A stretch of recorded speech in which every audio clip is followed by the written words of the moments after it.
So amma gara objectii dhufnee jirra.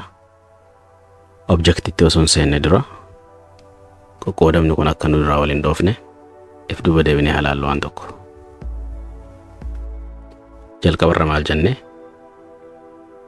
Waa'ee nuti arra laalaa jirru waa'ee personal pronouniti jenne. Personal pronounin bakka lamatti adda baha. Subject and object pronouns jedhamuudhaan. San booddee waa'ee subject pronounidha. Tokko tokkoon ilaallee jechuudha. Subject pronounin singularii fi maalitti adda baha jenne? Pluralitti adda baha. Okay? San booda itti aansinee ilaaluu qabnu maali? Waa'ee objectiiti gaha. Personal pronounin maalitti adda baha jenne dura? Subject and object jennee waan adda baafneef waa'ee subjectiidhaati kan reefu laalle. Amma immoo waa'ee object pronouns isa jedhu laalla jechuudha. Subjectiin isa gocha raawwatu yoo ta'u, objectiin immoo isa gochi irratti raawwatu yookiin immoo fudhataa gocha saniitti ta'a jechuudha. Mee Ingiliffaadhaan maal akka ta'e ilaalla. What are object pronouns jedha. Maali jedha objectiin. Object pronouns jechuun maal jechuudha jedha.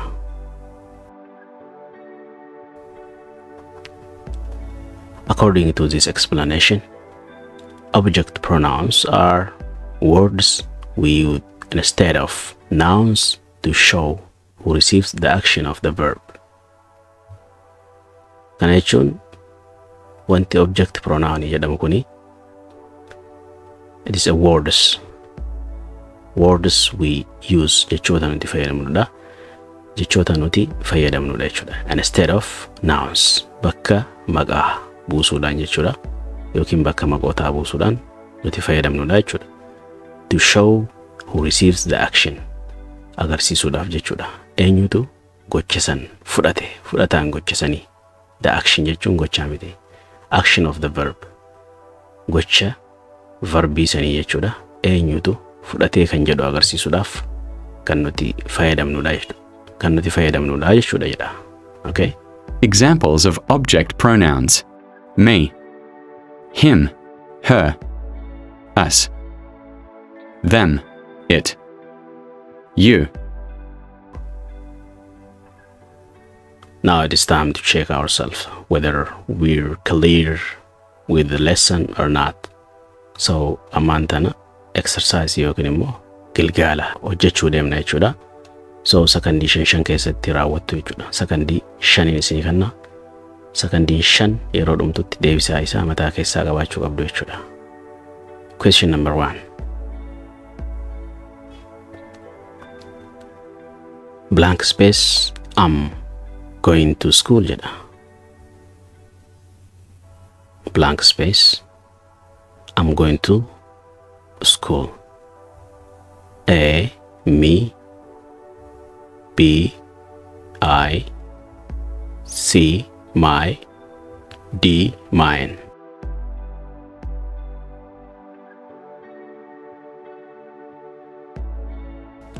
The answer is B, I. I am going to school. Sababni isaa maali? According to the explanation given, I is subject pronoun. Okay?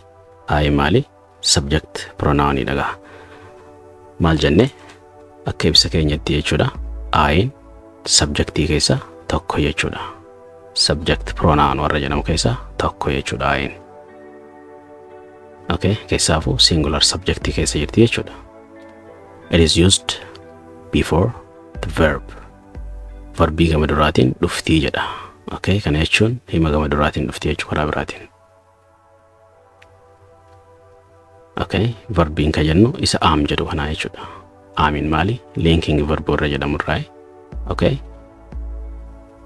Sila mi jechuunis anuma jechuu waan ta'eef maali? Isin objectiidha waan ta'eef asitti hin galtu jechuudha.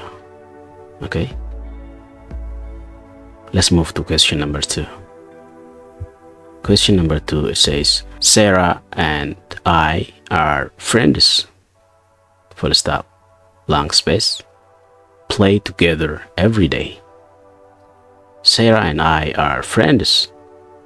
Blank space. Play together every day. A, she B, we, C, they, D, us.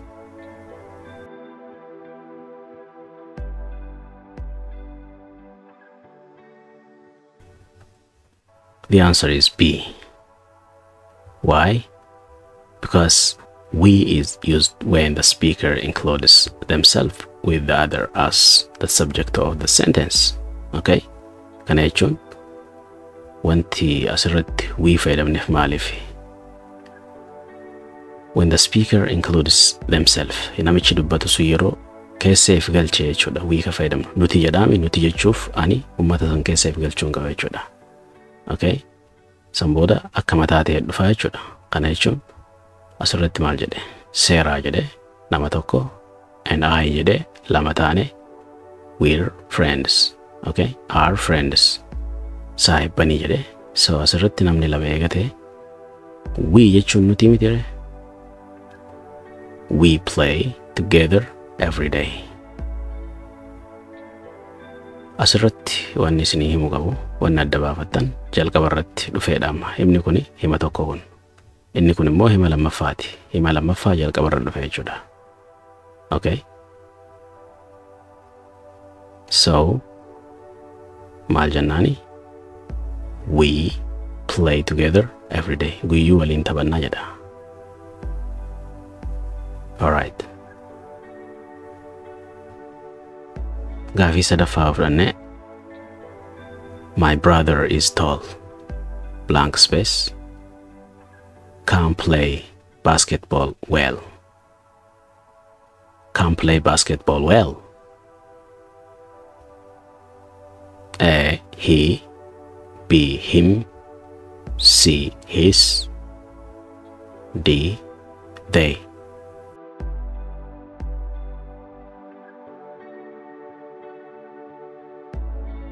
The answer is he. Why? Maalif deebisaan he ta'e. He is a subject pronoun referring to male person. Nama dhiiraa ibsaa jira jechuudha. Brother, obboleessa isaa waan ta'eef. So, hiin kun wanni asii galeef maalifi asirratti akka jedhetti my brother is tall jedhe obboleessi koo dheeraadha. Himni kun xumuramee jira. Waa'ee isaati hima haarawaa eegalee jechuudha. Jalqabarratti maal akka ta'u qabu nu gaafachaa jira. Okay? San booda can play basketball taphachuu danda'a jedha. Basketball jechuudha haalaan.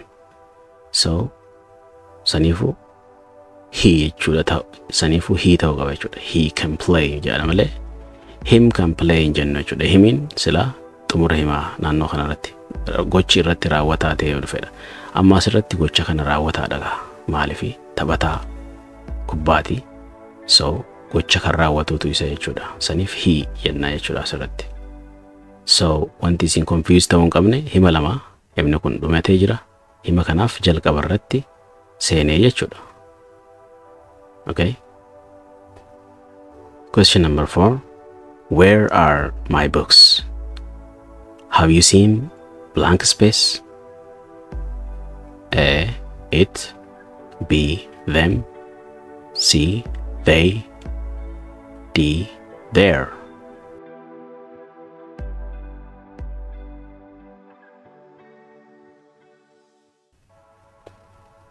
The answer is B, them. Why? Maalif deebisaan them ta'e isa kana jechuudha. Them is an object pronoun referring to plural nouns. That means books. Asirratti sababni ta'eef jedha. Them inni jettu wanni inni refer godhaa jiru yookiin inni akeekaa jiru pluraalidha jechuudha. Wanta danuu ta'e jechuudha. Maqaa danuu ta'e isa keessaafu kitaaba jedhamu kana ibsaa jira jechuudha. Haalaallu hima kana. Where jedha asirratti. Eessa are my books. Kitaabban koo eessa jira jedha asirratti. Aariin illeen wanta danuuf galte waan ta'eef. Book jechuun tokko, books jechuun hedduudha.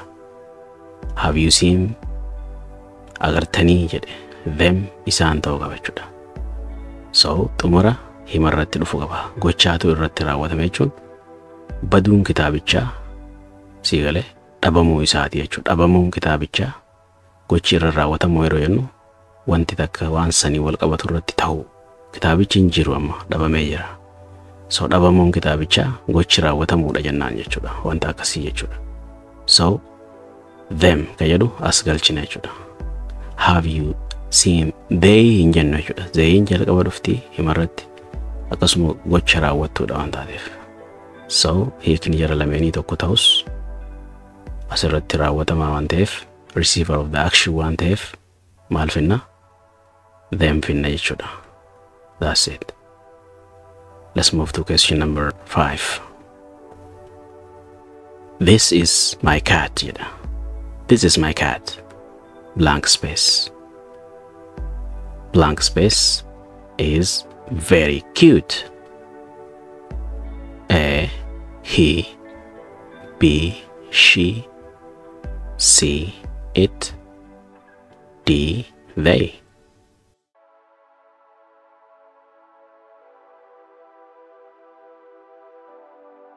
The answer is C, it, because it is used for animals. Okay, when gender is not known and things yeroon nuti itii fayyadamnu wanta bineensotaaf haa ta'u yookiin immoo when gender is not known where yeroo isaan hin beekamne jechuudha wanta takka akkasuma and things wantootaafis fayyadamna jechuudha it ka jedhu kana asirratti bineensa waan ta'eef kuni okay itii fayyadamne jechuudha. This is my cat jedhee kuni bashoo kooti blank space. It is very cute. Hedduu bareeddii jedhe. Saniif itii keessaa fudhanne jechuudha. Kanneen waan namaa wal qabatu waan ta'eef kan hafan.